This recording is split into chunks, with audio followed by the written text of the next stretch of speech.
for chanting. Is it nice? Good, excellent. I invite you to be enchanted. That's nice.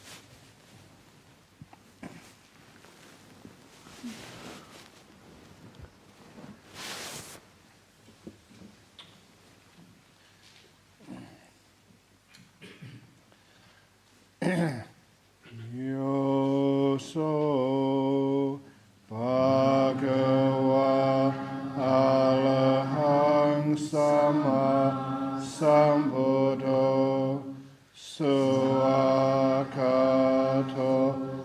Yena Bhagavadamo Supatipano Yasa Bhagavato Sawaka Sangho Tamaya Bhagavantam Sadhamang Sasangang Imehi Saka Rehiyatarahang Avopite Hiyabi Pujayama Sadhu Bhagava Suchira Harini Potopi Pachima Janata Nukampamanasa Ime Sakare Dugata Panna Karabute Patikan Hatu Amhaka Dikhavatang Hitaya Sukhaya Alahang Sama Sambuddho Bhagava Buddhang Bhagavantang Abhivademi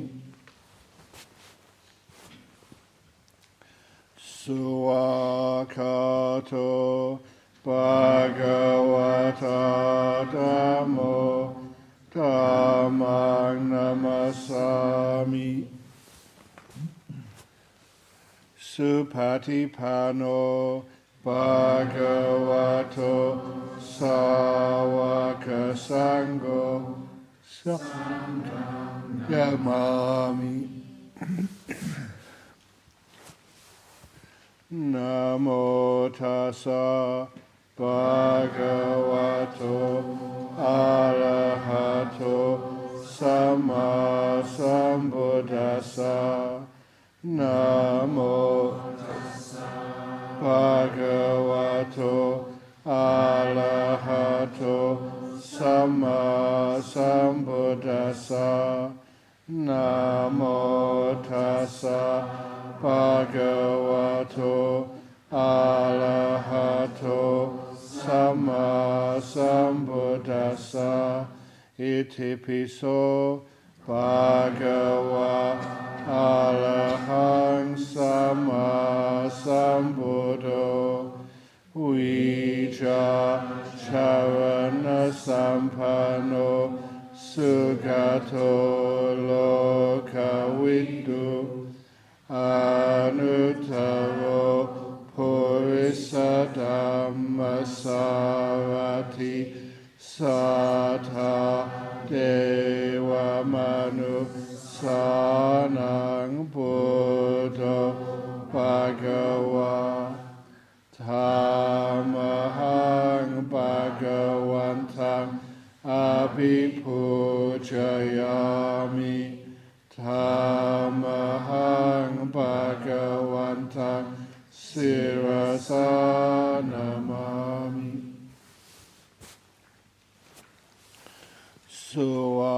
Suakato Bhagavata Dhammo Sanditiko Akaliko Ehipassiko Opan นายโกปัจจตังเวทิตาโพวินยูหิธัมมังธัมมังอภิปูชยามิธัมมังธัมมังศิรสานามามิสุปฏิปันโนภะคะวะโตสาวกสังโฆอุจุปฏิปันโนภะคะวะโตสาวกสังโฆยายะปฏิปันโนภะคะวะโตสาวกสังโฆสามิชิปฏิปันโนภะคะวะโตสาวกสังโฆยะติทังจัตตาริปุริสายุกานิอัตถปุริสปุคลาเอสะภะคะวะโตสาวกสังโฆอาหุเนโยภาหุเนโยทักขิเนโยอัญชลิกรณิโยอนุตตรังปุญญเขตังโลกัสสะธัมมังสังฆังอภิปูชยามิธัมมังสังฆังศิรสานามามิ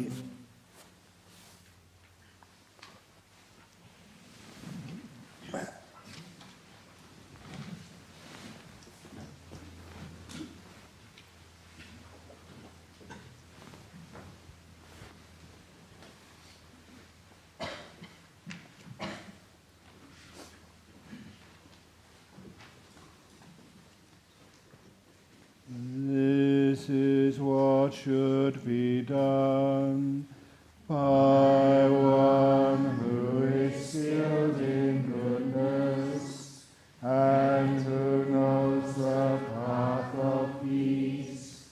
Let them be able and upright, straightforward and gentle in speech, humble and not conceited, contented and easily satisfied, not busy with duties, and frugal in their ways, peaceful and calm, and wise and skillful, not proud and demanding in nature.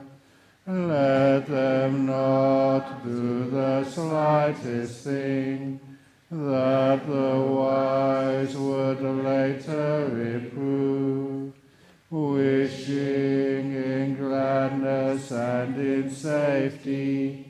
May all beings be happy, whatever living beings there may be, whether they are weak or strong, omitting none, the great or the mighty, medium, short or small, the seen and the unseen, those living near and far away, those poor and to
freed from hatred and ill will, whether standing or walking, seated or lying down, freed from drowsiness.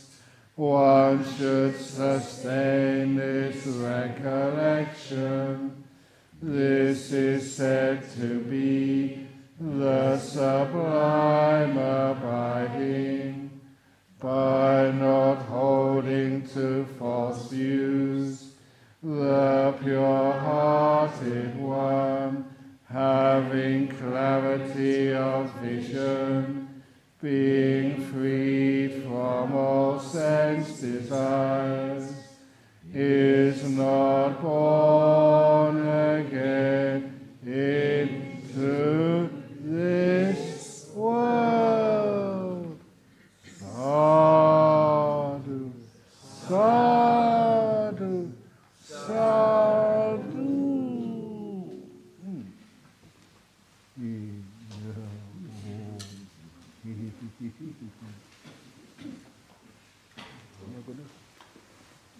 We should finish these this evening. Or should I read some for the Bhikkhunis tomorrow?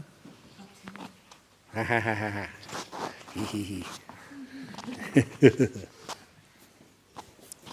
Here we go anyway, let's get started. See, first question. Okay. I struggle majorly with doubt. I want to develop its antidote, Dhammavichaya. I like your story about Lao Tzu and the beautiful sunset, free of labels and judgments. Are those practices counter to one another? How can I develop Dhammavichaya? Dhammavichaya, the exploration of Dhamma. How you do that, I've said it many times, but what is this? You explore it. When it's in front of you and you allow your mind just to kind of play with it. To play with it means to explore it, look at it this way, look at it that way. It does take something called patience. I remember this story, I forget actually who told it, but I remember reading it many years ago. There's a famous intellectual, they call him polymath. That's somebody who studies many, many things. And he had somebody wanted to be his student, help him out and also learn from him. And he told the story, the student told the story of the master, the teacher, just picked up a sort of a bottle and there's a pickled fish in it, like a preserved fish. And he put it on the lab table and said, have a look at this. Well, what am I supposed to do? He said, keep on looking until you're not seeing anything more. Similar to picking up the stick. What is this? And this disciple, or this not disciple, this student, he started looking at this fish on the table. When it came to lunch, basically the teacher, the professor said, have you finished with it yet? And the disciple said, or the student said, actually no. The longer I look, the more I see. Well done, go off for lunch, come back in the afternoon. And then he carried on in the afternoon. He looked and investigated that fish for 3 days. And he still kept on seeing more he hadn't seen before. And that's when the master or the professor said, well done, I can use you. If you're doing any research, any sort of innovation, you can't just go through what you've already known, what you've been told, what you can read. You keep on looking and you discover more things. And I kind of like that idea. You're not just going on the same path, walking the same routine as other people. You're doing it slightly differently. And thereby you're investigating, you're seeing more. And that's like the Dhammavichaya. You're seeing so much more. And the doubt, to overcome actually doubt, that's when you find that the path actually works, it lessens suffering. You can find this peace and happiness in your life. There has to be something you see which shows you that this is rewarding. Not in a sense, that it gets money or fame or anything, but that it actually works, and you compare it to what you read, what you hear from others. And this is the amazing thing. A lot of times that, what you see for yourself eventually, you can understand where that comes from. And understand that, that's what Ajahn Brahm meant when he said, the simile of the mango orchard. Have I told you that simile yet? Many times. He said his monastery, Wat Ba Pong, was a mango orchard. That wasn't right. And he said the mango trees were planted by the Buddha himself. Oh, come on. And he said all those mango trees are alive and healthy right now, and they've got so many mangoes on them. They're dripping with mangoes. And every one of those mangoes is ripe and really delicious. But, he said, you cannot get those mangoes by climbing up the tree. You never reach them. You cannot get one of those mangoes by shaking the tree, getting one to fall. You cannot get those mangoes by throwing up a stick to make them fall down. Even today, if you thought, how can I get those mangoes on that tree? You cannot get a helicopter and try and catch one. There's no way you can even just get a cherry picker to catch them, or a ladder. There's only one way to get those mangoes, which were planted by the Buddha 25 centuries ago. You have to sit underneath it. Sit underneath that tree perfectly still and just hold out your hand. And a mango will fall. That's the great compassion and wisdom of the Buddha. I thought that was Gomayang. That's my own teacher. That doesn't make any sense to me, because I heard that the first year I was at Wat Pa Pong. If you sit under a mango tree, is one going to fall? If you hold out your hand, will it fall in your hand or on your head? What's most likely? You'll be waiting there for days, years. But then later on you realized how accurate that simile is. If you sit perfectly still, opening out your hand is an act of kindness. Opening, and then the mango falls. It's illogical, counterintuitive. You let go and be still, and then these things happen. And then when it actually occurs that way, and you have the experience, not just the wisdom, but the experience to see it deeply, that's when the doubt finishes. That actually works.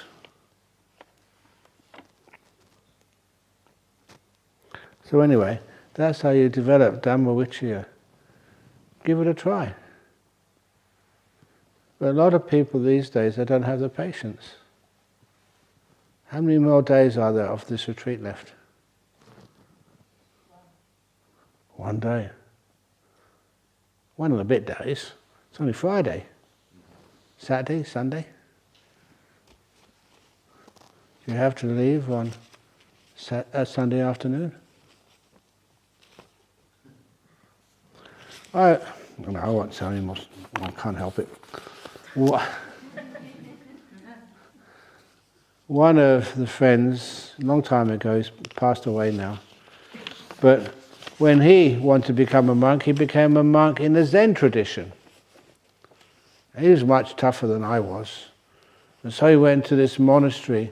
It was over in South Korea. And when they did a retreat, that was really a retreat. 2 months. And he couldn't sort of take time off. So he was given his position in the meditation hall, and he sat there, And it's, what is it, 45 minutes sit, 15 minutes walk, 45 minutes sit, 15 minutes walk, till lunchtime. And lunch was actually brought to where you sit. And so you had your lunch, and then 45 minute walk, 15 minutes sit, all throughout the whole day.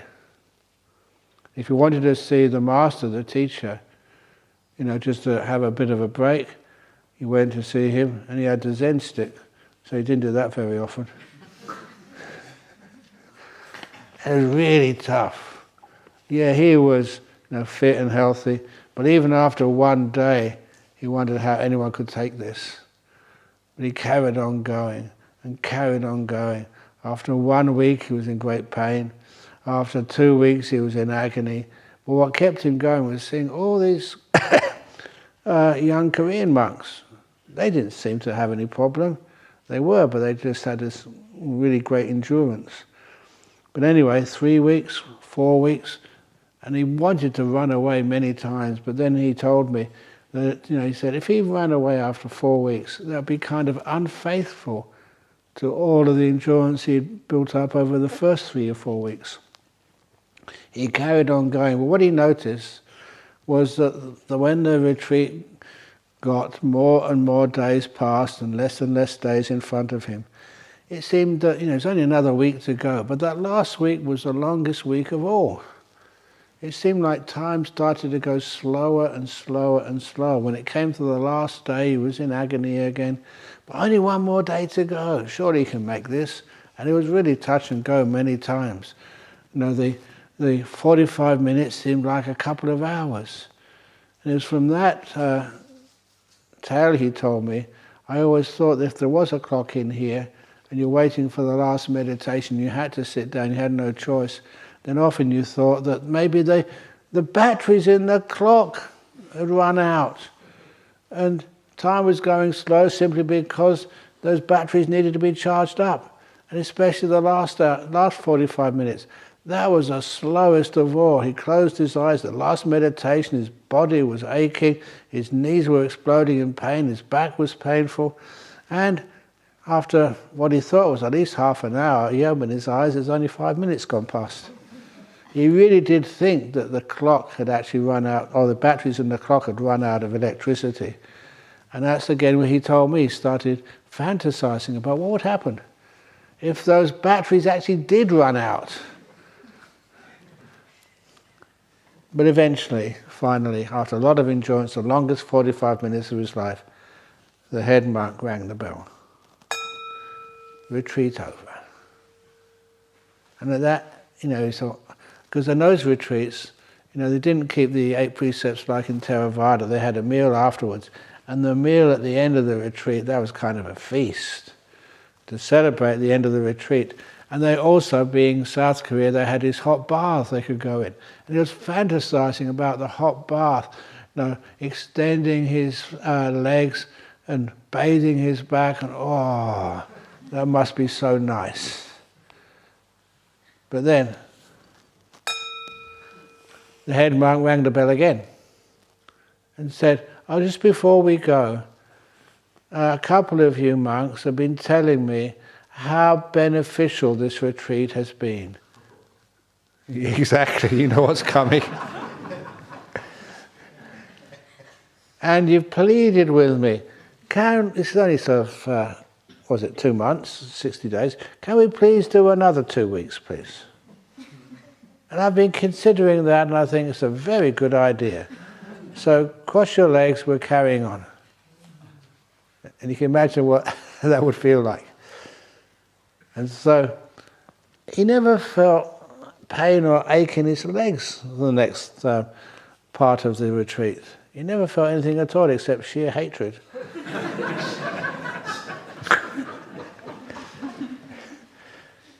And he was trying to figure out who those monks were and what he was going to do to them when he found it out. It wasn't very monkish thoughts at all. And actually the time went so fast, and then he opened his eyes, and the main teacher said, retreat over, now please go down, there's nice hot baths down there for you, and nice food. And he thought, what's going on? He said the retreat is going to go on for another 2 weeks. Now he says it's over after, only extra sort of 15 minutes or so. And one of the senior monks came up and said, the retreat's over. The head monk does this every year. To teach you, why is it when we expect something and we're disappointed, that's so more painful than anything your body can give you? And he said to me that he learned much more in that last 50 minutes of the retreat about expectations and how that makes you suffer than anything else. So, the retreat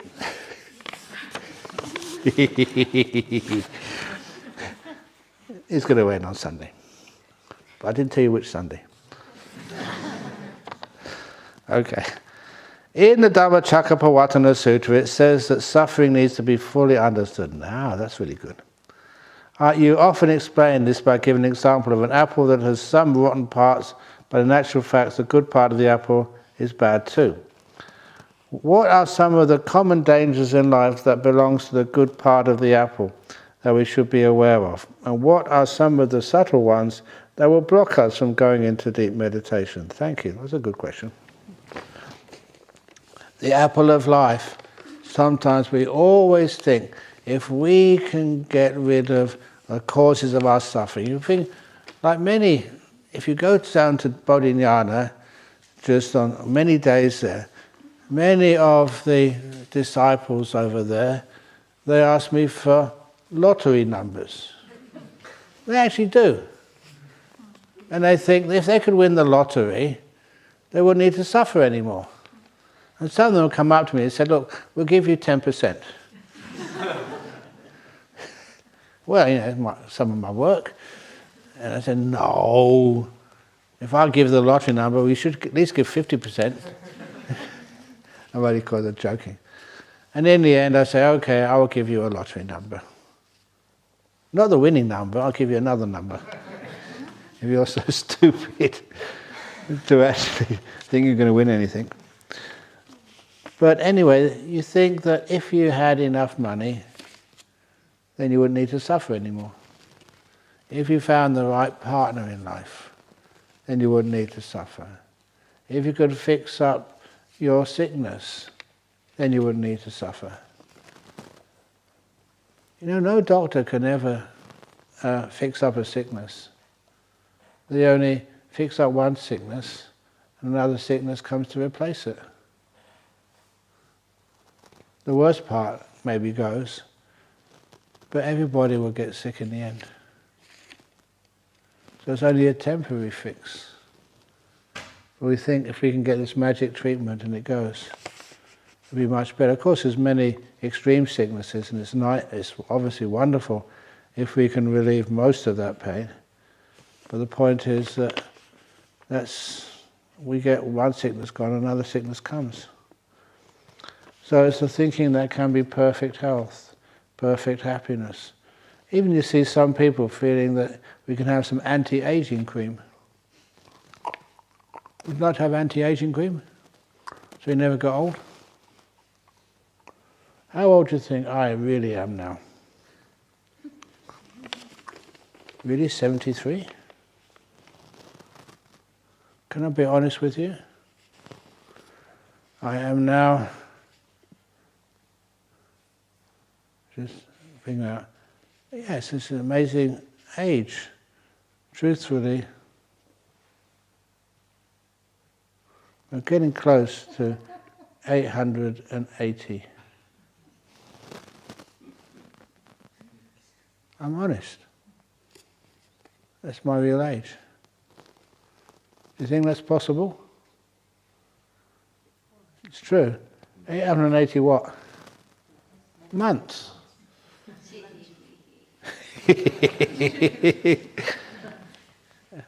Sometimes that's really nice as a monk. You go in there and giving a talk. So I just want to let you know I'm 880 old today. Isn't it more fun being a bit older? I tell that to kids in like primary schools and secondary schools, I said, how old do you think I am? Then I say 880. They say, come on, monks aren't supposed to lie. It's not lying, it's 880 months.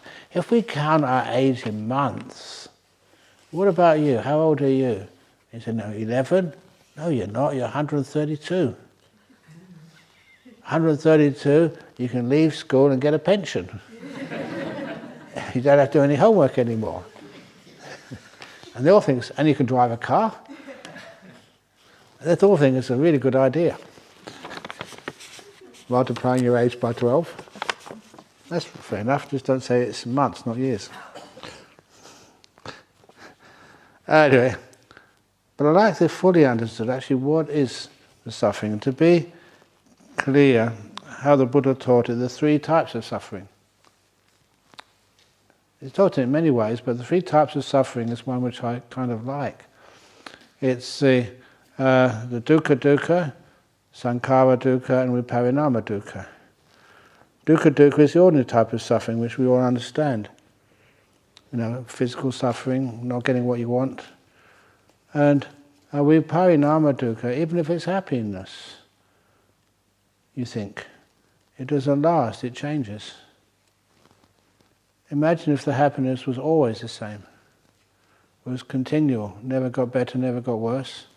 You wouldn't notice it as happiness anymore. The happiness and suffering, that kind of duality, does need, like contrast. The suffering has to, even in the heavenly realms, one day it's not as pleasant as it was the previous one. For most people it's a wonderful place to be. But it's always measured by what went before. To the point I've said before that happiness is merely a pause between two moments of suffering. And suffering is a pause between two moments of happiness. Sometimes I look at people's houses these days and what most people eat. Most of you live like really wealthy people. How many rooms do you have in your house? In old days, you know, people would live just in very small houses, sometimes sharing the bed, you know, with your siblings. And that's because that's all you could afford. And I often notice, look, when sometimes people invite me to, and the monks, to bless their house, to give some good luck to it. And I still remember this really big house I went to bless here in Perth. It was on the river, so it's, you know, very expensive, millionaire's house. And then as soon as I arrived, this was, again, no joke, it's actually happened. I went to say, look, I've just come all the way from Serpentine. Which way to the toilet? And they had to draw a mud map for me. Honestly, because they can't just say turn left over there. Go out there, down the hallway, turn right, over here. And these days, anyone who has a new mansion, it always comes with a GPS to be able to find their way around. Honestly, it's huge mansions people have. When I went to this place, this wealthy lady who had this big house, I asked her, how many people live here? And that's when she said, only me. And I was kind of really sad. And she said, well, so why don't you have anybody else come and stay with you? Some of your relations or something? She said, no, I'm afraid of them. They'll ask me for something. Ask me for a loan or something. No, her wealth was actually imprisoning her. And why do people live like that? And you see other people who live in very small houses, and even you all went to visit my cave the other day. It's kind of a vow which I made when I became a monk. I will never live in a hut which is more opulent than the poorest of my supporters. It didn't make sense to me. So I always try and keep a very simple place where I live. And that's my room. I've got an office next door, the toilet there, but this is where I live, in that cave. And it's not even just a cave. it's also like a tourist attraction. How many of your bedrooms does everyone visit? It's true. Anyway, you're most welcome to visit. So that's one of the common dangers, just not knowing how to be simple as best you possibly can. Next question, how can I 100% forgive someone that incident with the person comes to my mind every time when I meditate? I would like to overcome this. How can I really forgive myself, yourself, and for others? First of all, it's nice to be able to say that forgiveness can be done. You don't really have to actually seek revenge. Please excuse this language because this is very Australian language. And I've often said, there's no need to seek for revenge because karma will get the bastard anyway. In other words, I say that, some people get offended, but I only do that because it's a way you can remember that saying. And wasn't it the case that somebody actually carved that or painted that on a sign at your monastery? Yeah. Is it still there? Yep. Yeah, okay. But the saying is basically, you may hate them, you want to destroy them, you want to get your own back, but you don't have to. Why do you want to do that? You say, they hurt me, they should be hurt.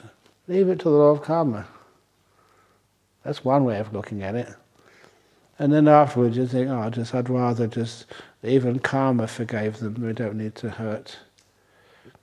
So that's one of the ways of looking at forgiveness. It's a wonderful karmic act for yourself. And wouldn't you like to be forgiven for some of the things which you've done in your life? Would you like to be forgiven? I hereby forgive you. Did that work? Of course not. To allow you to have the possibility of forgiveness from someone you respect, the real forgiveness has to be done by you. You have to actually one day do what I like to see happen is a forgiveness ceremony. And that's one of the reasons why when you come into this hall, if you want to go up to something you respect, just like a Buddha statue, or over in the hall in Bodhinyana Monastery, or in Dhammasara, any other monastery, and do a little ceremony, and just ask forgiveness from anything you've done. Look, I've learned from it. What the Buddha said, all you need is to be able to acknowledge, forgive, and then you learn. Otherwise, seeking revenge or seeking punishment or just seeking just more pain in this world, there's already enough pain in this world.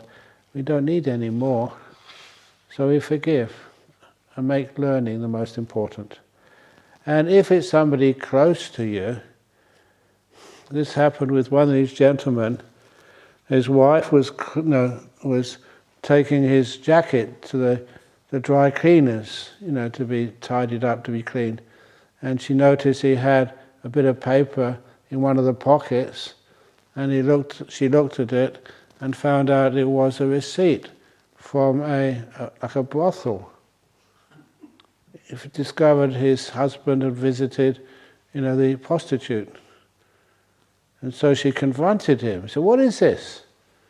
And he admitted it and said, "Look, I was just kind of stupid." And he said, "I still love you and care for you." That's what he said. She didn't accept that.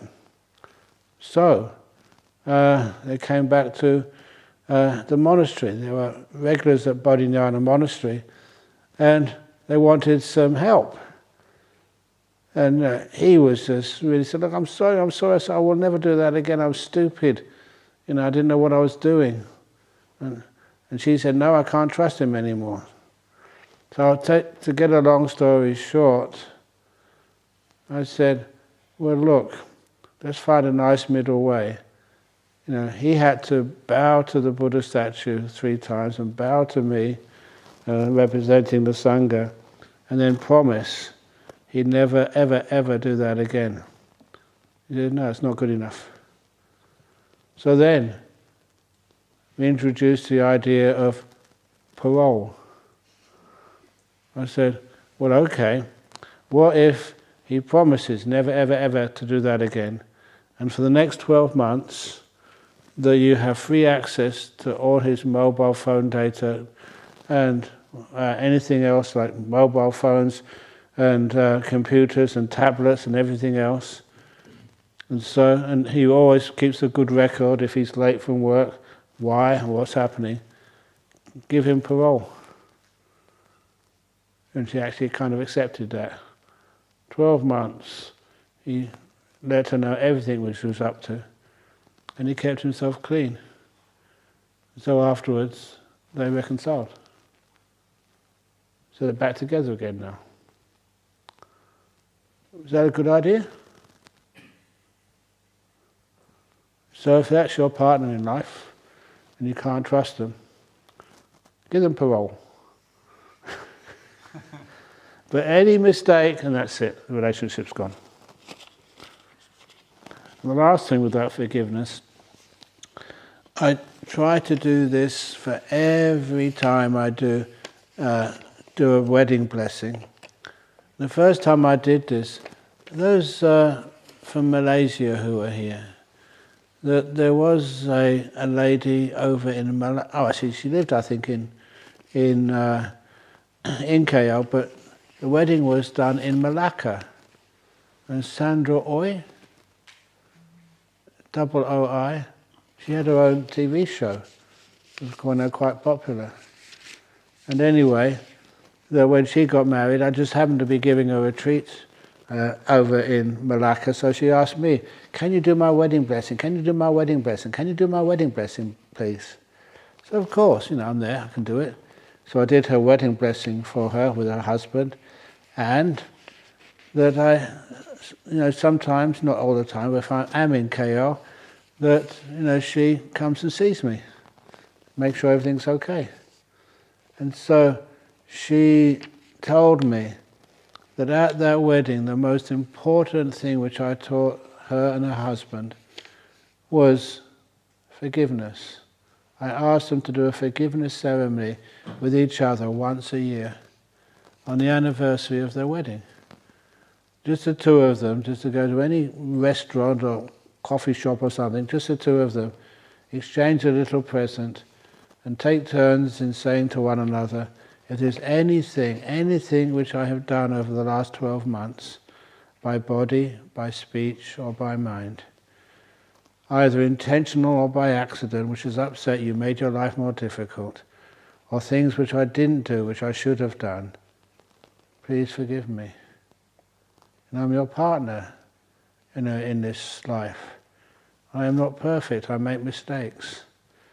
But if I do make a mistake, please let me know and forgive me.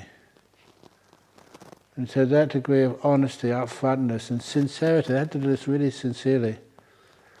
And then learn to do better next time. Life is a learning process. If you think you're going to find the most perfect partner in this world, you're not the most perfect other partner, are you? So of course you don't find the most perfect person, but you can improve a lot. And you can care for one another and grow together. So anyway, that's the forgiveness something. And it's always a beautiful thing to do. We learn to forgive. And you find it's a beautiful thing to be able to do. Respected Venerabe, I am asking this question again as I'm not clear from your answer yesterday. Could you please elaborate on free will, choices, intentions, conditioning? If someone hasn't been exposed to Dhamma at all, how can he, she make a choice of walking this path, given that he, she doesn't have free will and haven't had advantage of brainwashing? Ask any basically modern psychologists or psychiatrists, and yet they also admit that there's no evidence that there is such a thing as free will. There's so much conditioning going on. But the thing is that what we identify as free will, what we can be mindful of and label free will, is actually not what initiates any actions of body or speech. It's 0.4 seconds beforehand, or 0.6 seconds. And this has been proposed, tested and validated so many times. So what happens is, it's already, that part of the brain turns on, the readiness potential according to Professor Lorber, and then the thing comes out which we can be mindful of the will, but that's already in process. It doesn't initiate actions of body and speech, it's already happening. And then we speak or we move. So that's kind of well established. So if we don't decide what to do, why do we do that? A lot of times what initiates that process of body or will or thought, is our habits. Habits is another word for conditioning. And what breaks those habits is the insight, the wisdom, which requires the stillness first to be able to see clearly, not influenced by the past. Otherwise, we just do the same old things we always did before. I always wondered why there can be things like racism, or why there can be misogyny, why can there be gender discrimination. Where does that come from? And if you ask anybody who's an obvious misogynist, oh no, not me. They deny it. Why is that? Because they cannot see, where all this comes from. And we deny it. And that's, what we think is our free will. It's not free at all. So how can we overcome, those delusions, those wrong attitudes which cause suffering for others? How it is overcome is with basically association with others who are wise and kind. That's one of the reasons why people send their husbands to the monastery for a few weeks, or they send their wives or the kids over there. Why do they do that? Because associating with people of much wiser, kinder, freer ideas influences them. One of the reasons for becoming a stream winner, there's two. One of them is yonisa manasikara, work of the mind which goes back to the origin of things, that's the wisdom. And the other one is paratagosa, the words of another. Basically it says, but the other person has to be like someone who's already at least a stream winner. If you don't have those two things, don't have exposure to like another Aryan, they call it, stream winner, then you're never going to be able to have the will to do anything. Why is it so hard to let go?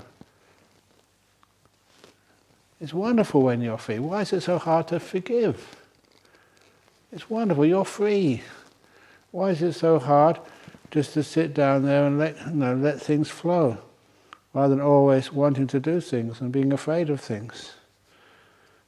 That's one of the reasons, I call it like brainwashing. All it is conditioning. In other words, after a while of exposure to other people who are meditating, it's easier for you to meditate. Once it's you hear about letting go more, then you do it as well. When everyone else is doing it, then you give it a go. And it changes you. It's not your will. This was really helpful for me, that once, actually it was when I was giving some of the first big talks in Singapore. And this was a series of talks in the evening, and first of all 3,000 people, 4,000 people, 5,000 people. That's a big audience. And when you have a big audience like that listening to you, it was in the convention centre in, I forget now. But anyway, you have so many. First time I went into one of those gigs, and it was all by myself up there, no B act or C act, just Ajahn Brahm. When you first went in there, I thought, this is dangerous. It was dangerous because I thought, if I really mess up, I'm messing up the thing I love the most, which is the Dhamma. And if I do well, that's even more dangerous. You get popular. And there's things which my teacher Ajahn Chah always said, Labha Sakara Saloka. That's gains, honour and fame. That ruins many, many teachers. And so, having heard that, I really was, well, should I go ahead with this? And then I realised that I've never given a talk. Even on this retreat, I haven't given a talk. When I look back upon what I say, I can trace it back and can see where it comes from. It's all those who taught me. All those monks and nuns, all those teachers, friends, who actually I've discussed things with and learnt from.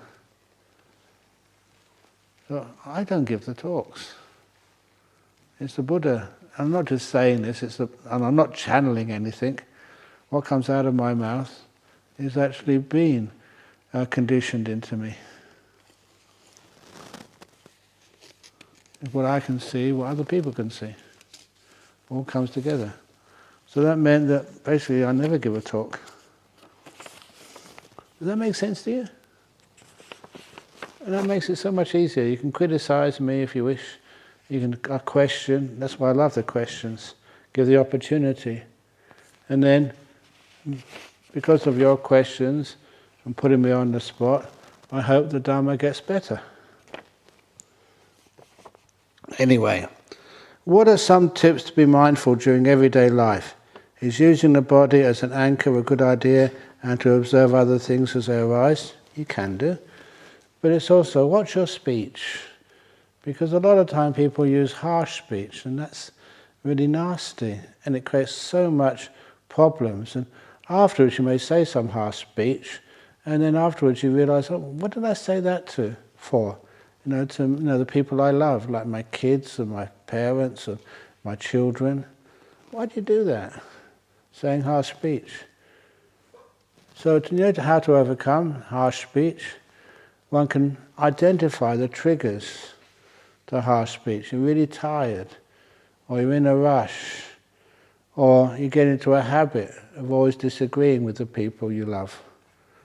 I've seen that so many times. There's people who never have an argument with me, but they have an argument with each other. It's almost like habitual. And that's why, I think I remember reading an Agatha Christie novel once, and she said, you can always tell if people are married or are just just seeing one another by how they speak to one another.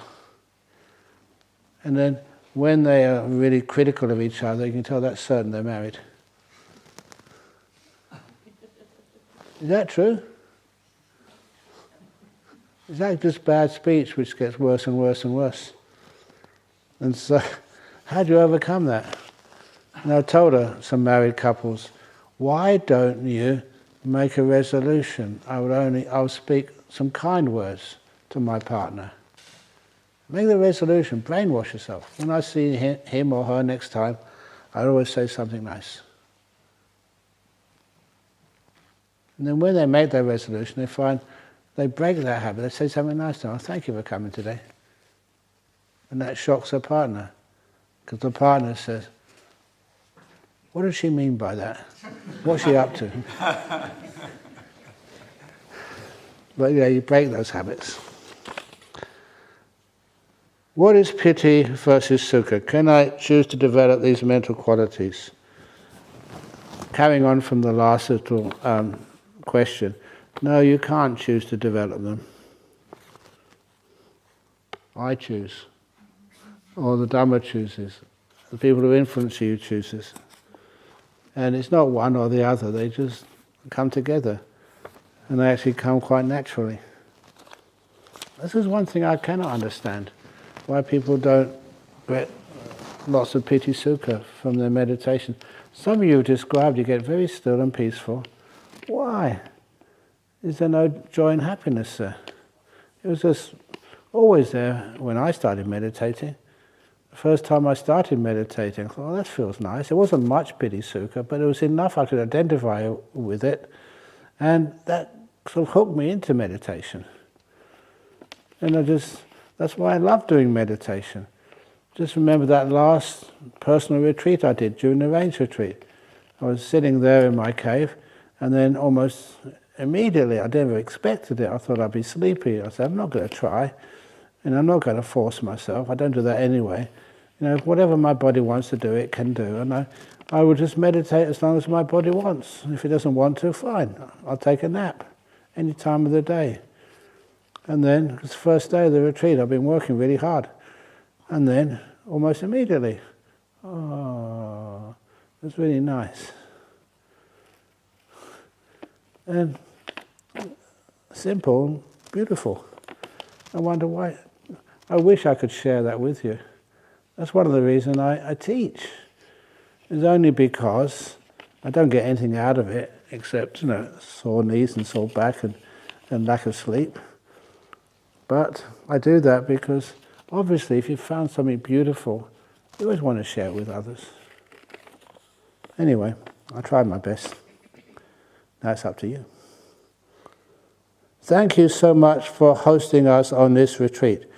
And to the other lovely retreatants, may you become enlightened in this life. Why not? Recently, during some deep meditation, I have found my breathing slow so much that it stopped. Great. And it took effort on my part to respirate. Now, you took effort, spoiled the progress of the meditation. If the body doesn't want to breathe, fine, it doesn't need breath. Leave your body alone. It knows how to breathe. Guaranteed. In all the years I've been teaching meditation, there's been nobody died in a meditation retreat. Not one casualty yet.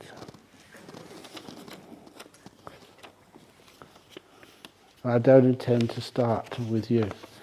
People say, oh yeah, but there's always a first. Not yet. Yesterday someone mentioned a commonly believed myth about bhikkhunis shortening the sasana, the teachings. Clearly this is at odds with the Buddha's own intention and actions to ensure a strong fourfold assembly before parinibbana. Yes, bhikkhunis spread the Dhamma. Of course they spread it. Look, you know, are there enough good monks in this world, good teachers?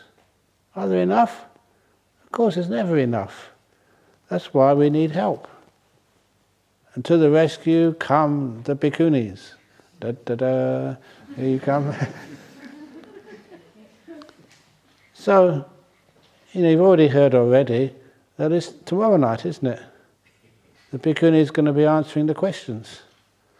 I can have a night off. So I'm going to, tomorrow evening, I'm going to hide somewhere, I won't tell you where, and relax to the max. What other person in this world works so hard at 73 years of age? Getting up early in the morning, doing property deals. That's something else I won't tell you about. You can ask Neha. She knows what I was up to this afternoon. And also like answering questions, and that's answering the emails, other stuff going on in the world which I have to deal with. It's not just what you see me doing. There's a lot more as well. And that's really hard work. That's why we need your help. Da, da, da. Not just the whole of you, all three of you. Please come tomorrow, afternoon, evening, whatever it is, and you can ask questions from them, and you'll notice their answers are very different than my answers. Compatible, of course, but each seen from their own way. And sometimes people have told me this. There are some people ask questions, and I just really don't get the question. So let alone give a decent answer, which is why we need other people with different experiences of the Dhamma who can actually relate to your experiences. It's wonderful having this rich Sangha with people from different experiences who can really help one another and help you. That's what a Sangha should be. So anyway, that's wonderful when that happens. One of the reasons I never like religion is because of the danger of holy texts enshrining beliefs and dogmas that get lodged intractably in people's minds. It can be, sometimes these holy texts, it's the closest we can have to what is, what the Buddha taught.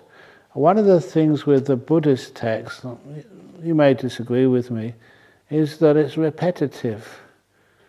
And because it's repetitive, these teachings are not just said in one place, but many, many, many, many places.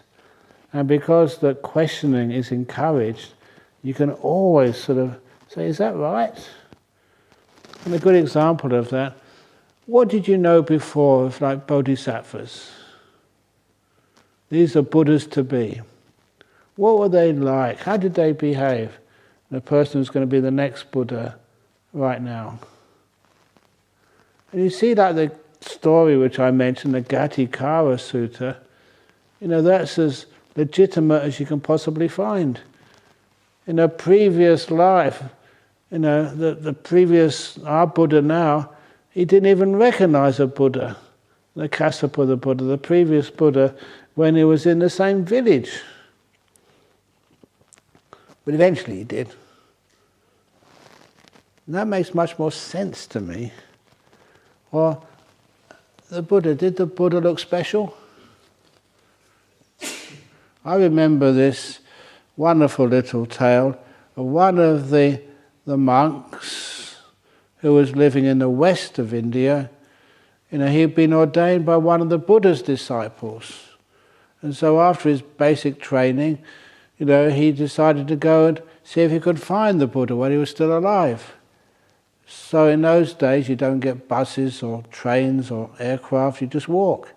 So off he went walking, from the west coast of India over to the Ganges Valley, and on his way, obviously wherever he got to, this monk had to just ask permission to stay here or stay there, and he found a nice little workman's cottage and asked if he could stay in the workshop.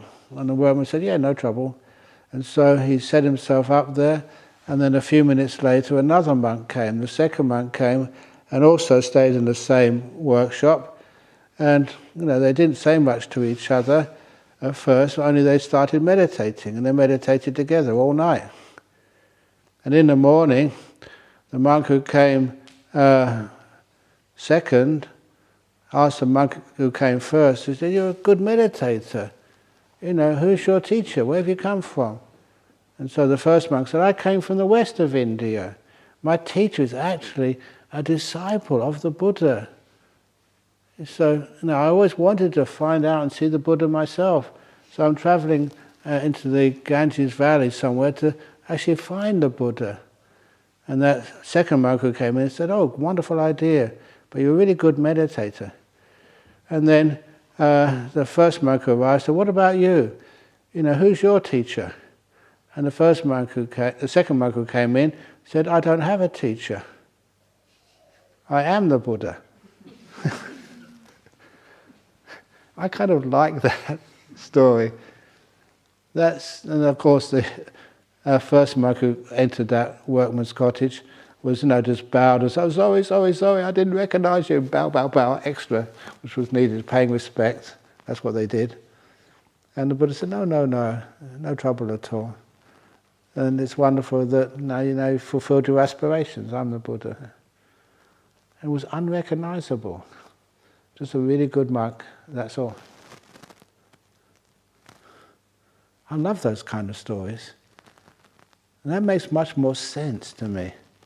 Anyone who was enlightened would never need to travel around with a large entourage or be actually distinguishable from others. They're just a really nice, good person. Anyway.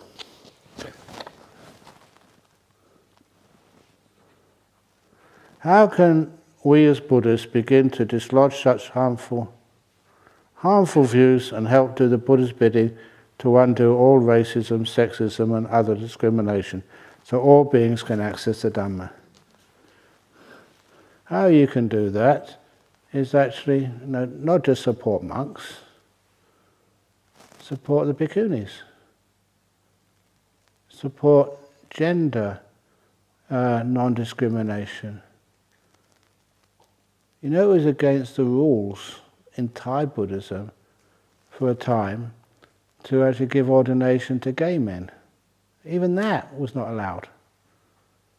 So of course, you know what I did?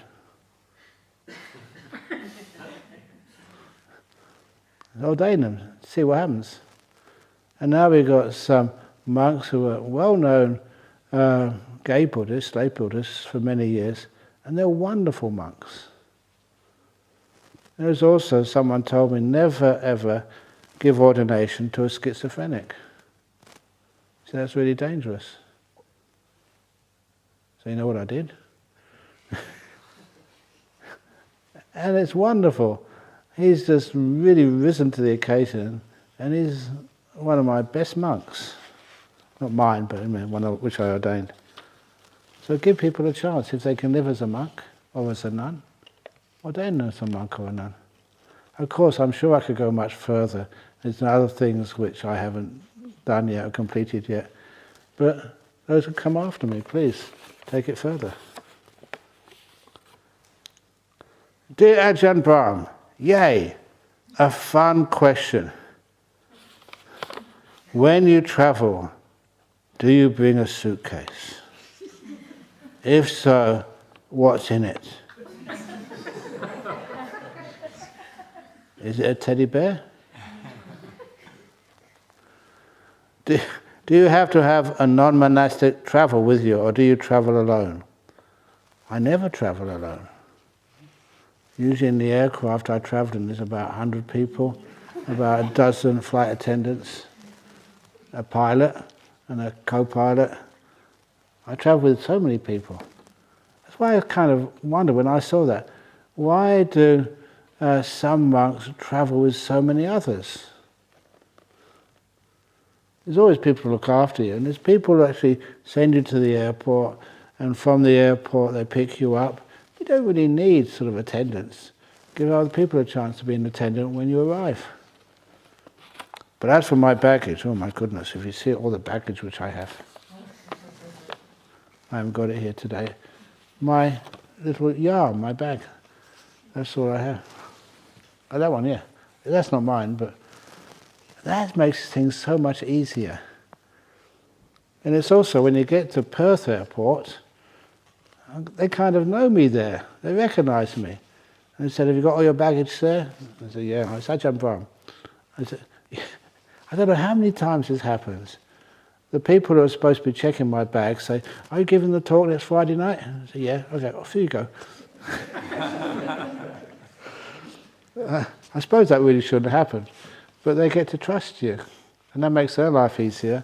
And of course, my life easier. So, baggage? No. You travel alone, yeah. How many sets of robes do you have? How many pairs of socks?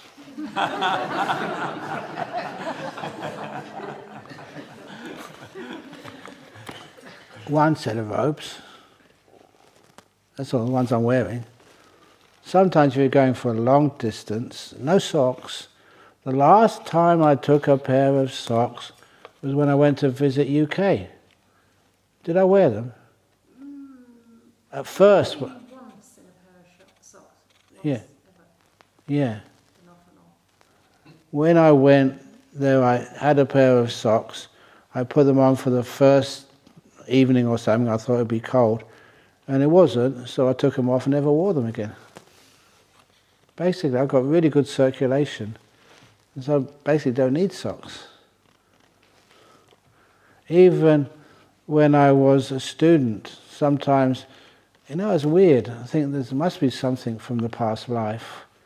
Because I would not wear socks, in the snow in sort of Cambridge. I would just wear the sandals, just like I wear now, just walking in the snow. I was comfortable. It was weird. So only one robe I wear. How many sets of robe do I have? Actually in my cave, or in the next door you can see some robes there. A lot of them, I have to get rid of some because they were given to me and I don't use them. So you don't need it. And it kind of brings me back to that time when everything you ever owned, or you owned, you could carry on your back and just walk. You didn't really need anything. And to trust, if there's something you really, really do need, like a Pepsi, you just ask, how many things, I really need a Pepsi. No, don't get me a Pepsi now, that was the old days. So I don't drink any Pepsi these days. If I want to become a monk, how should I choose a monastery? You choose a good monastery.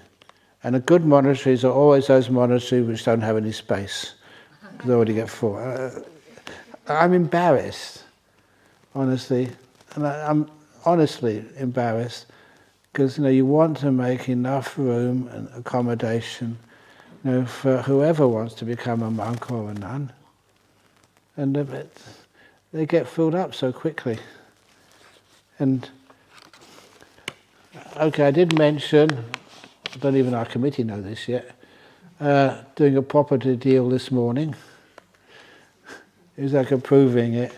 That was actually to get some more land just north of, the northern edge of Hermit Hill and Jhana Grove, so we can have some more space.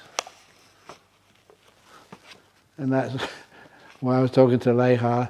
Leha's the operations manager of the Buddhist Society of Western Australia, as well as he does extra time just being the head of the Jhana Grove subcommittee and the bookings coordinator or whatever. So please don't give her a hard time.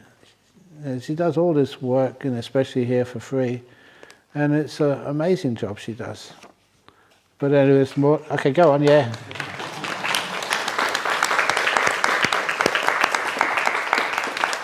And this morning I gave her extra work so we could actually expand the space and find more space. It's tough. You think, well, you've got enough land already. We've got enough land. But what happens is that we have bushfire regulations. So that means that many parts of this land, it's a very high bushfire rating. And so we're prohibited from building more stuff. Even if you ever see what we call the nearest kutis up on the hill, that's we call that Hermit's Hill. But each one of those kutis costs such a lot of money because the windows are special windows made in Germany, and they've got 6 or 7 layers of glass. Oh, lots. Yeah, each window, and it's because they're designed to withstand a real bushfire, just hitting the windows, and they won't break. And the door and the ceilings, we can't just have ceilings in there. We've got one layer of concrete, a space, and then another layer of concrete. That's just a ceiling. So they're really expensive. But that's what we need to do to have space for more people to stay. Fine, that's what we'll do. We can't do money. Anyway, Ajahn, thank you for this retreat. Can you have jhana if you are not a wholesome individual? Yes. You know the proof? Devadatta.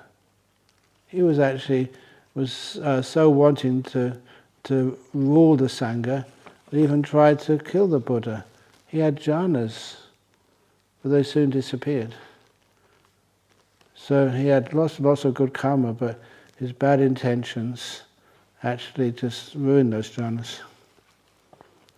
Obviously, that was an exception. It makes it much easier if you're a good person. And Gulimala, he was a serial killer. But the Buddha taught him how to stop, and he could stop. He became fully enlightened. And he would have had jhanas too as a fully enlightened monk. I say that because sometimes people feel that they've done too much bad karma, they can't get jhanas. How many of you have been a serial killer? And Gulimala could do it. And so he became fully enlightened. If he can get jhana, surely you can. Why are you worse than a serial killer? Please lock your doors this evening. No. A better person, or will you become a better person after you have jhanas? That's always the case. Kinder, more generous, and less egotistic. You've met many Buddhas, monks, and teachers. Have you met Joseph Goldstein? Of course. Actually, Joseph Goldstein asked me to meet him. He wanted to have an appointment. And so, Joseph, I didn't really understand why, but he said, oh, you were in the United States many years ago. Can you come and visit IMS, International Meditation Society in Barre, Massachusetts? I was kind of interested. Why? I don't mind saying this. That when I went to go and see him, he said, oh, thank you for visiting. It was very kind. And he said, can you please explain more about jhanas to me? He was one of the founders of the Vipassana tradition. And he was saying, it's not working. He needs more than just Vipassana. He needs to understand what jhanas are. And what he was actually doing was something which he called jhana light. It wasn't actually the real jhanas, close, but not the real ones. So I was actually just showing him what is actually real jhanas. That's the time when I met him, over in Barre, Massachusetts. Did I answer the question for you? Dear Ajahn, I have a few last questions I'd like to ask. No. There's no last question. People say that, oh, just one more question. And then there's another one in 5 minutes. Just like in Indonesia. Indonesians here? Any Indonesians? Right? Oh yeah. Yeah. In Indonesia, they are Indonesian Buddhists. They are the most compulsive photo takers of any country I've ever been. When they take a photo, there's always one more, just one more, lagi. And they always take, there's never one more, it's always more. That was the only time I was actually passing through Singapore airport on transit going somewhere else. And I met all these Indonesian Buddhists. They recognized me and they said, oh, we're just going on pilgrimage to India somewhere. And they said, can we take a photograph? There's about 30 or 40 of them. I thought that'd be easy, just line up and take a photograph and I can go to my connecting flight. No, it wasn't like that. First of all, it was individuals, and then friends, and then groups. And honestly, I couldn't believe how long that took. And eventually, when I got to my gate, I knew I might be in trouble. When I got there, they're calling out my name. And there's Brahma Wangso in the terminal, please come quickly. The boarding time is almost finished. I got on the flight, but that was a close one. Okay. Last question I'd like to ask. When I meditate, I hear the deafening crackling of what they call the sound of silence. Okay, what they call. I don't call it that. Is this simply the energy in the mind is this normal for meditators to experience, and what should be done with it? Is usually silence has no sound, and so we can give all sorts of things names, but just embrace it, accept it, be kind for it, and just settle it down. Silence doesn't crack. When I meditate, rapture comes up in me quite strongly. Great. Resulting in strong exhalations. In other words, it affects my body in a way that is visible from the outside. It makes me self-conscious and embarrassed to meditate in public places like buses, trains or meditation halls and group meditation sessions. Any advice would be helpful. Certainly anywhere in Jhana growth you can make some strange movements or sounds, totally accepted. Never need to feel embarrassed here. If you do move, it's usually just some energy coming out of your body or some parts of the body healing. And how to get past that is, first of all, don't worry about it. And just let it be. It's natural. You didn't do it. It's just what the body needs to do. The problem is that some other people don't understand meditation that well and they get scared. Just I remember the first time I came here to Australia, we had a small temple in Magnolia Street. And when I went there, the first few times, there was this lovely Nepalese man who would help out. But then when I was with him, he had an epileptic fit. So it wasn't my fault. It was just he always has these things apparently. But anyway, we called an ambulance, and then the first thing the ambulance did was to ask him, what day of the week it was. And he didn't know. And to them, that was one of the questions you always have to ask to find out whether he really was of sound enough mind just to go home by himself. So they took him away in the ambulance. But before they took him away in the ambulance, I asked them, why did you ask that question? So we always do. Oh really? Oh, thank you. Because I didn't know what day of the week it was. When you're a monk in Thailand, you know when the next full moon's going to be, but you actually don't know Monday, Tuesday, Wednesday, Thursday. If you have to go to work on Mondays, of course you know what the day of the week is. But when you don't have to go to work, every day is pretty much the same, except for the moon days when we do special ceremonies. And I didn't know. From that day on, I always tried to make a point of knowing what day of the week it is. So what day of the week is it today? What day is it? Okay, you can stay here. Who else? Should I ring the ambulance? So in this kind of places, you're allowed, just relax. There's so many experiences of different weird meditations. They know exactly what's going on, and you're safe, and you're kind of protected. I remember one of these guys, even in Dhammaloka Center, he got into a jhana, and after the afternoon meditation, he was still sitting there, and I was really happy that. The caretaker there, Lynn Jackson, she's been around a long time. And then afterwards, I was talking to other people. This fellow was still meditating deeply, hadn't moved. And then I asked him, can you please just stay here for however long it is, just to look after him, so that when he comes out of meditation, that you can actually take him to a quiet room, so he can just come out gently. If you have a deep meditation, and then straight away someone comes up, are you all right? Are you all right?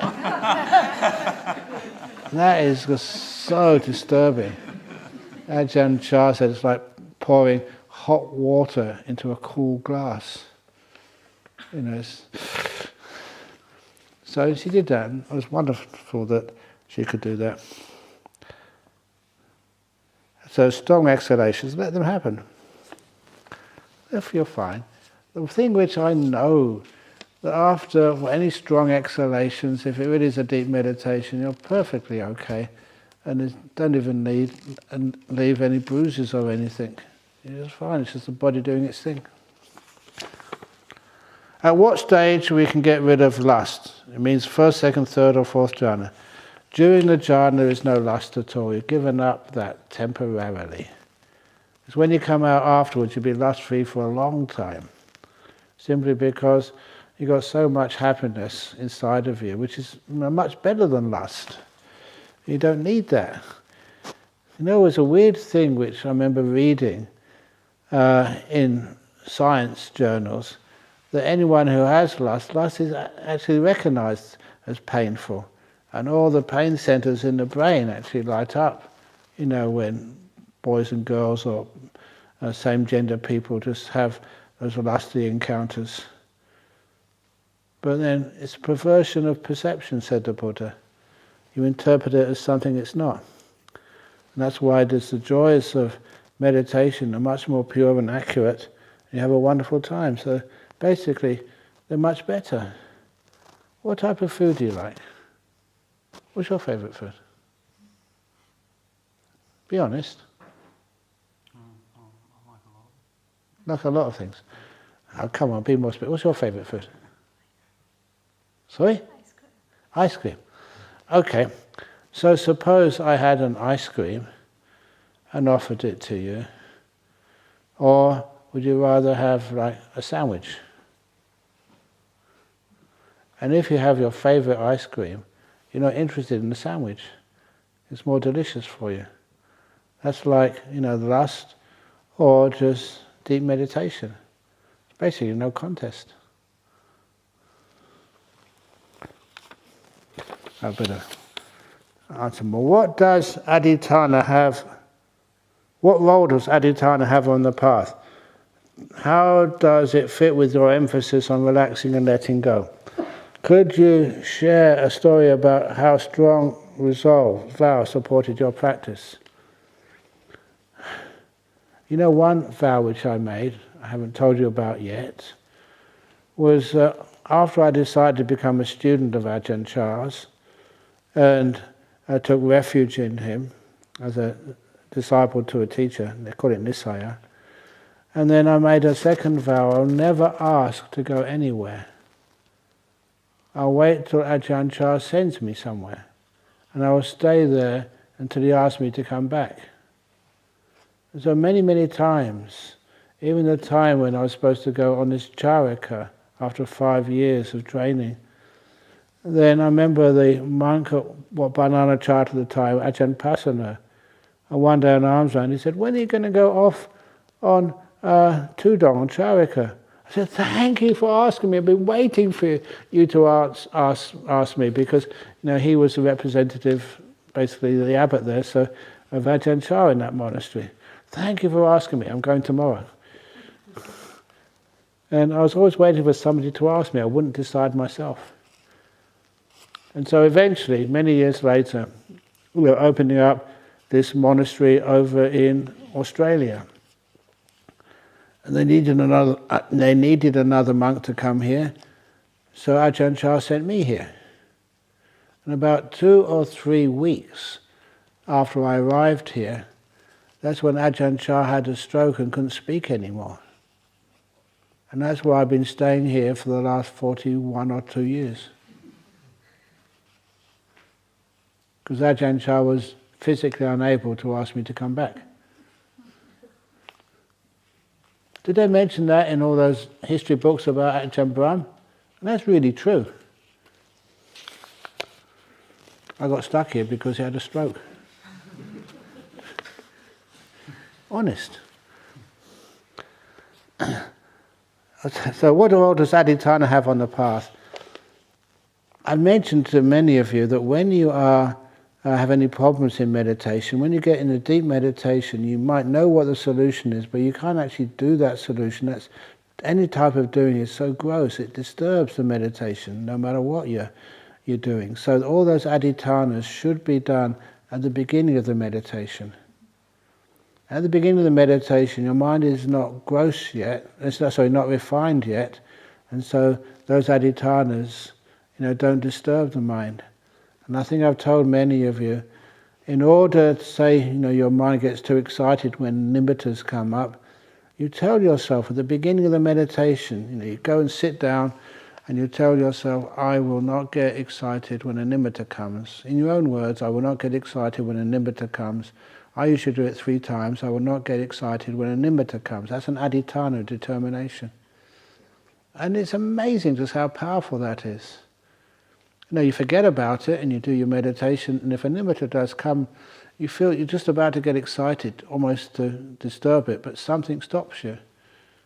That sort of resolution, adhitthana, starts to work. And that's actually how it happens. And I've told this to some other people, sometimes just people not on this retreat, that one of their family members dies. And they said, Ajahn Brahm, you say that sometimes they can come and see you in the dreams when you're asleep. Yes, that happens. I really would like to see them, but they never come. I say, well, next time you go to bed at night, tuck yourself in, make yourself comfortable, give yourself plenty of time, and then say to yourself, I will be open to see my sort of son.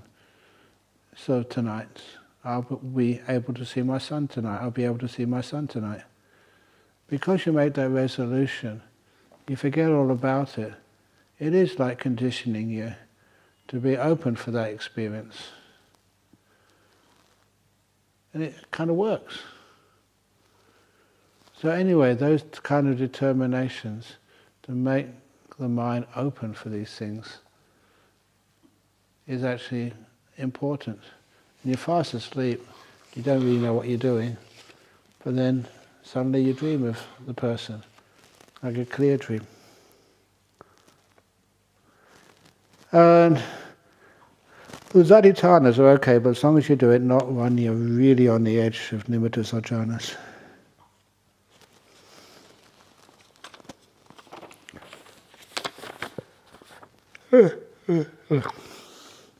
What is a state of mind like when nimittas start to arise, or when one deepens in meditation, getting close to a jhana? Is it more calm? Yes.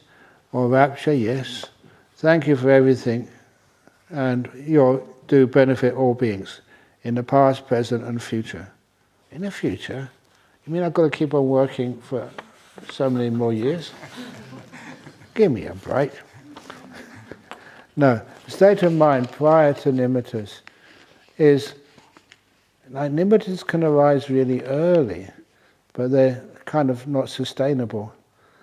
So the best nimittas are when you've been watching the breathing, naturally, not forcing it, and it's easy and peaceful, and you get joy coming up, a nice soft joy. Just like, maybe you after, I've seen a few people doing this, after the morning meditation or after the breakfast, it's been a cold night, you go and sit on the stupas and just enjoy just the relaxing this morning sun. And that kind of relaxation, not forced, enjoying this moment. But this is when you've got your eyes closed and cross-legged in meditation and things are peaceful. You'd never force it. And then there you can see these lights coming in your mind. And they're beautiful. It's a sense of joy and happiness and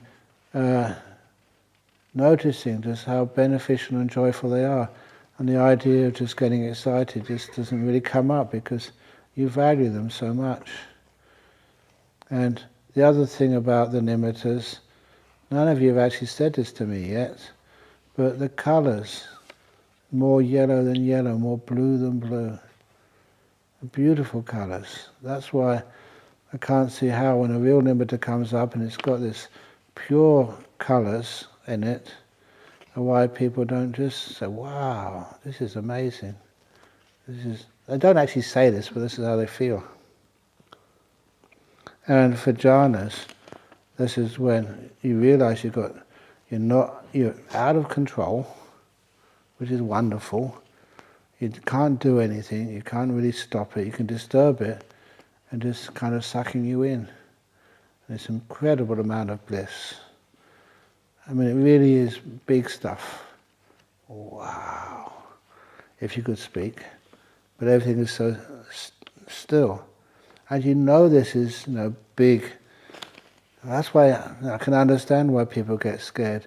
This is really big spiritual stuff. Huge. And I've often said this, that if you get into like a jhana and you were a Christian, they'd name a school after you.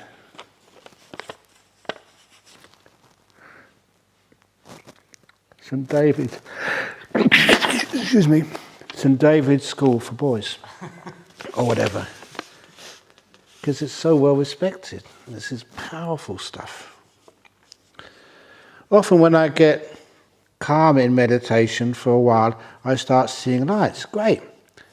As if there was sunlight shining in my eyelids. Great. Or someone turned on the lights in the dark room. Great. Are they nimittas? Yes.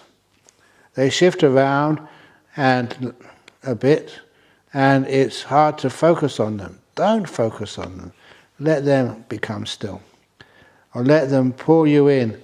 So I just continue to let the mind rest in the breath. Actually, maybe I can be blamed for saying this, or blamed because of this. Usually when I did that simile of the 1,000-petal lotus, there's a stage you can discern in meditation. The beautiful breath has been there for a while, a beautiful layer of petals, and then it starts to open up, and inside is like the nimitta. But then, it's a beautiful nimitta, but you can actually almost see the breath like enveloping it. It's opening out, but still what the nimitta, which is most getting your attention, is the nimitta. So that's what's most getting your attention. But then sometimes it's not basically kind and you haven't waited long enough and you can still see the breath, still see the nimitta, but the nimitta should be inside the breath. And when that opens up, you don't ignore the breath, you don't let go of the breath, just you go deeper inside and the breath disappears. Like zooming in on a map. You go deeper into the center of it. And that's usually how it works. You don't ever decide to go back on the breath. The breath vanishes. And you're in this beautiful nimitta. If the time is an illusion, then the samsara is an illusion too. Correct? But you're stuck in that illusion. So it's nice to escape.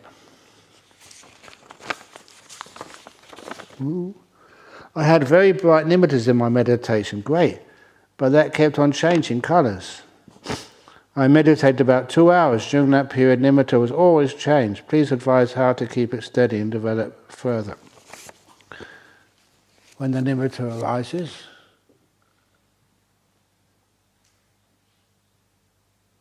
kind of freeze. Don't move. When you don't move, the nimitta doesn't move. And just, if you can understand or try different techniques or different sort of skills, you don't actually do it, but you can't do stillness. Just, you decide early on at the beginning of the meditation, if this happens, I will try different ways of being still. And just that instruction there is that when the nimitta comes, what makes that nimitta keep moving? What makes it be still? The mindfulness of that aspect of this time in meditation, that mindfulness gives you the feedback. You soon learn what makes that nimitta more unstable, what makes that nimitta actually kind of freeze. Trying to explain these things is tough for me, but you know exactly what to do if a nimitta comes up. Just kind of let my mind be still. I don't hold it, I can't do it. You let it happen. You've had the experience before what works, and the mind remembers it, and the mind acts in that way. Does that make any sense? If it doesn't make any sense, don't worry, because when those problems happen, all this kind of information comes up again.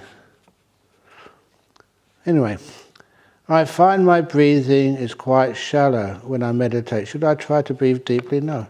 Or just do what feels natural. Do what feels natural. Don't interrupt the body and mind know what to do. So you just have to be the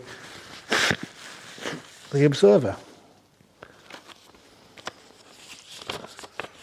Dear Ajahn, my right scapular, shoulder, neck, lower neck area is incredibly sore today, especially when meditating. I can't meditate it due to the pain. Luckily, Christina kindly gave me a stick on heat pack. Any advice for meditating with pain? It is worse when I meditate. If you do the body scan at the beginning of every meditation, you soon find what makes the body relaxed and what makes the body more sore. Trying to keep it when there's some stress there, you know that's going to hurt later on. So see if you can learn how to relax. If it's your scapular shoulder, sometimes what I do at the beginning of the meditation is I scrunch up my back as much as I possibly can at the beginning, and then I let go. That helps me because then you feel what letting go is. And I always go more relaxed than when I started. So sometimes, if you're having some pain there, do the opposite. Make it some more tense, and then let go.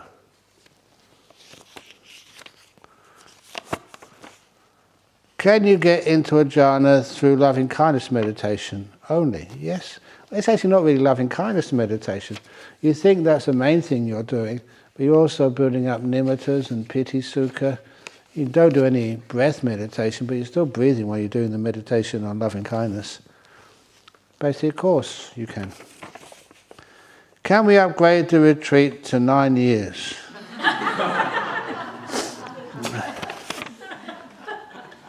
I'm up for it. Shall we have a vote on it? So we're going to close all the doors and give up all the keys to your cars. Give up your jobs. Other people go, would it be a wonderful thing to do? Leha, is that possible? Silence. You know, in Buddhism we consent by silence. Got you. Ajahn Brahm, thank you for this beautiful retreat. As we spoke about the world, current state, and leaders like Trump, I believe you should organize a 10-day retreat for all world leaders. This would be, if I did, it'd be terrible finding out who actually sits in the front, who sits in the back. This would be incredibly powerful and transformative, potentially changing the course of the world. I have another question. Have you ever met Thich Nhat Hanh? Yes. If you do you have any anecdote stories about him? Sadhu, sadhu, sadhu. Yeah, I was on one of these conferences and I was sitting next to him during the conference. I tried to engage him, just he wouldn't engage. But also, I saw at that conference, we had like these breakout sessions. So he wasn't at this part of the conference. Breakout sessions, different subjects. So you can go to that subject, you can go to that subject, you can go to that subject. And you have like a leader of these breakout groups who has to report back to the plenum, that's everybody, what happened. And the thing I always remember, I don't want to be sort of critical, but this actually happened, that one of those breakout sessions was being led by one of his senior disciples. And so when it came to the time when she had to do her report, what was they discussed and what they decided, then they said, well, can you please go to the microphone now and report about your findings? And she replied, yes, very mindfully. And then she stood up very mindfully and slowly and walked very slowly to the microphone And when she got to the microphone, the time for her report was over.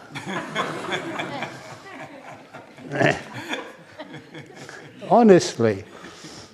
And all the other people, out of respect, would try not to laugh, but we couldn't help each other. We couldn't help ourselves. So mindful does not mean being slow. If you need to cross a road, please don't cross a road with a slow mindfulness. Can you please explain Mara and the various realms and how they interact? I did this one. So I've only got a few to go. We've only got 2 minutes left. Ajahn, please can you speak more about the 5 hindrances? Yes, I can. Oh, no, I shouldn't say that. 5 hindrances, basically wanting, it's associate, ill will, not wanting. And because you want and trying to get something, that's when you get the sloth and torpor, you get worn out. How can you get tired, during a retreat if all you're doing is meditating? Okay, I can explain my tiredness because I have to answer all the questions and do property deals as well and do all these other sorts of stuff. That's a good reason. I can not feel guilty. But what do you do? Why you have any tiredness? Sloth and torpor. You have been building up your tiredness over many, many years. Working too hard. Not knowing how to rest. So that's the sloth and torpor. And the restless and the worry, we get trained almost since school at trying to be achievers. And you work too hard. And you're used to that, always thinking. Many of those thoughts are wonderful, but a lot of them, they just exhaust you. And lastly, doubt. I say that was the one which took years for me to really understand what is doubt. And it's only when you have these beautiful meditations and afterwards you have some weird experiences, but they're real because they're without doubt. Please can you redo the if we were already enlightened meditation now? And we can do that because we've got another 8 years, 11 months, and 29 days or whatever. No, please, if you want to, if you like that meditation, please get a copy of it. It's all recorded, isn't it? And you can get a copy of it and download it for yourself. But it is always really nice. These Q&A are very important, informative, but they are also long, and I can get stuck in my head. A little guided meditation break would be awesome. It would be awesome. I totally agree with you.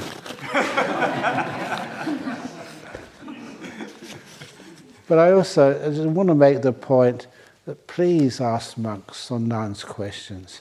And if they don't give a good answer, just ask the question again. Because sometimes, we don't really get what you're really trying to ask. And it's important that your question is respected. I have a short attention span. And extreme forgetfulness affects my life and job. I'm afraid that letting thoughts go in meditation is trying to forget even more quickly. No object stays in my mind for long, even less when I let go. Maybe this isn't the right practice for me. What do you think? Don't think. And then your mind becomes far more clear. I do recall when I was even a student, I didn't know what it was, but I did have strong mindfulness. I could focus on what the teacher said, and I thought everyone could do this. And I do remember just at a general knowledge quiz in the primary school, the person asking the questions, I think it's, what is the name for, at that time, a male duck or something? And I said, pen, yeah. And I was the only one amongst all the kids in the school who knew the answer. And not only knew the answer, I knew the time when the teacher told us that. I can remember that, and that kind of scared me. What's going on there? It's because when the teacher was talking, I paid attention. And memory does not need force. It needs quietness and attentiveness. Ajahn Brahm, in time permits, could you kindly explain a bit about the importance of Eightfold Path, 8 items, etc.? Ezo wa mago nati anyo dasanasa visuddhya. This, the only path, there is no other for the purity of basically insight. The Eightfold Path. The Buddha always said that. The Eightfold Path, is the way, not a sevenfold path. Dear Ajahn Brahm, I have lived with anxiety for 30 years or so. When I meditate, I'm pretty sure the anxiety is appearing as a strong defilement, i.e. extreme tension around my jaw, throat, heart region. I feel like this is the key to unlocking my heart, but also a giant obstacle. Can you help me? Of course. Should I book for a meeting? No, just listen. I don't think there's time for other meetings. But what to do with that type of anxiety? Use the mindfulness to see what makes that anxiety. You see anxiety as the focus of your meditation, as your meditation object. What makes the anxiety get less? What makes it get more? So you've got your eyes closed. And see if you can just relax the body. That usually makes anxiety much, much looser. Just make peace with the anxiety. Don't fight it. Don't think this is a mistake in you. Never think that it's something you have to fix up. It fixes itself up once you're kind to it and let it be. Remember, letting be is different than letting go. When I say letting go, I mean letting go of control, let go of desire, and let whatever's left be. And then you find these things usually vanish. Okay. Next question. Why do monks disrobe? They disrobe so their robe can be washed.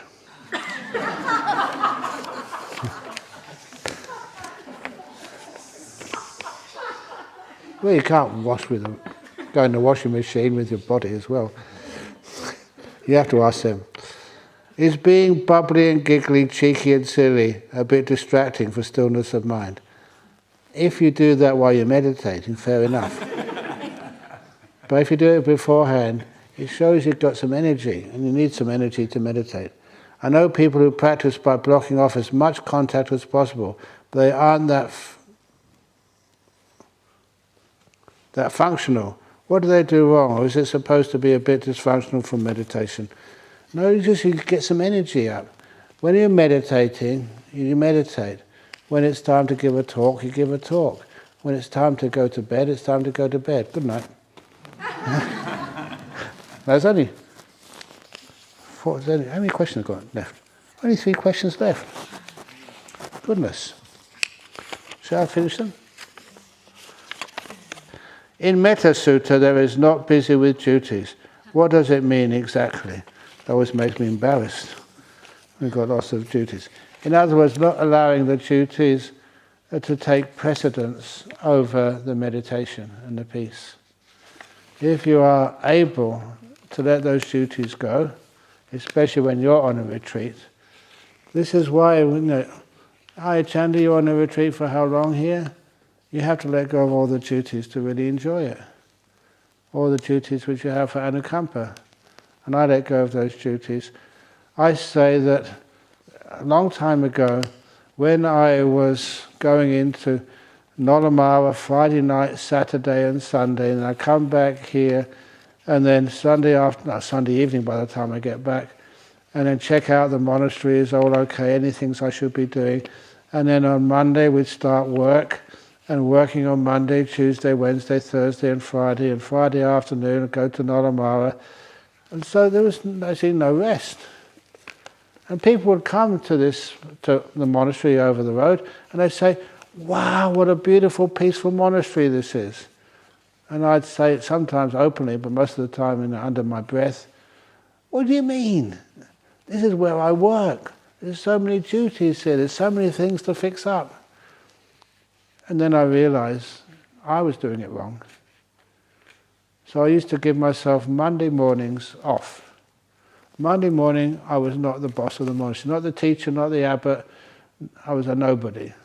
And somebody would ask, Ajahn Brahm, I need to ask some questions about my meditation. I say, I'm not the teacher today. I'm not Ajahn Brahm today.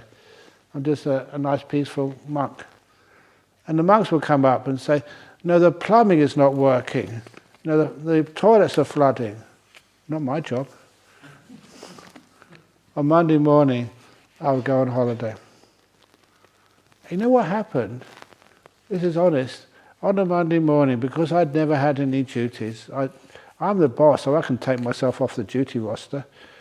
So on Monday morning, I saw Bodhinyana Monastery in the same way that you see it. A beautiful, peaceful place. But I could not do that if I was in charge. When you go to a restaurant, why do you go to a restaurant? Do you enjoy the restaurant? If you do, you don't do the washing up. You don't do the cooking. You sit down, relax, and order the food. That's like, I never had that opportunity if you're a monk or if you're an abbot 24/7.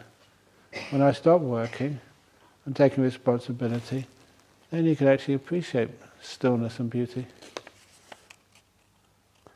Anyway, I'm doing great. 2 questions to go. But these 2 questions might fill up the last 9 years of this retreat. I hope you're having a fabulous day. Yeah, it's really good.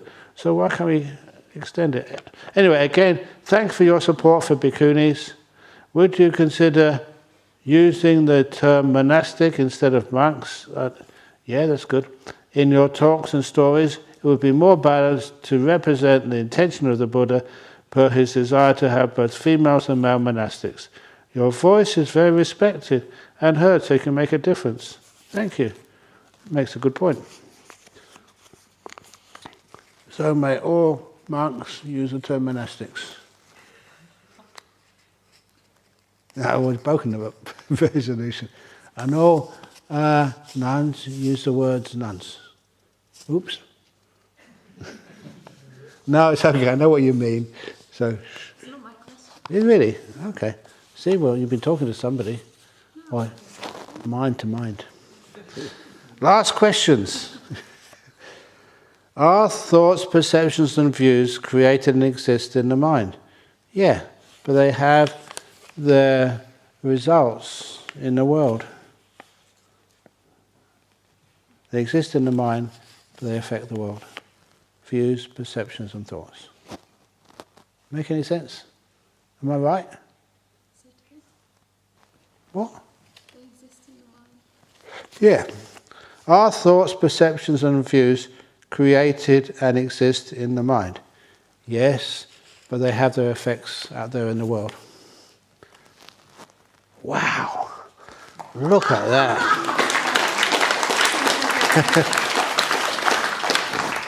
Any more? I'm exhausted, but we did it. So tomorrow you can put all the questions in here and they are all for the bhikkhunis to answer. Is that a good idea? So please put the hard ones in.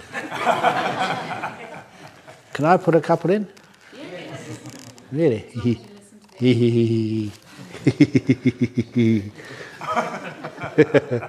Okay, thank you. So again, I tried my very best there. If I didn't do it well enough, I apologize. But I really tried to put effort in.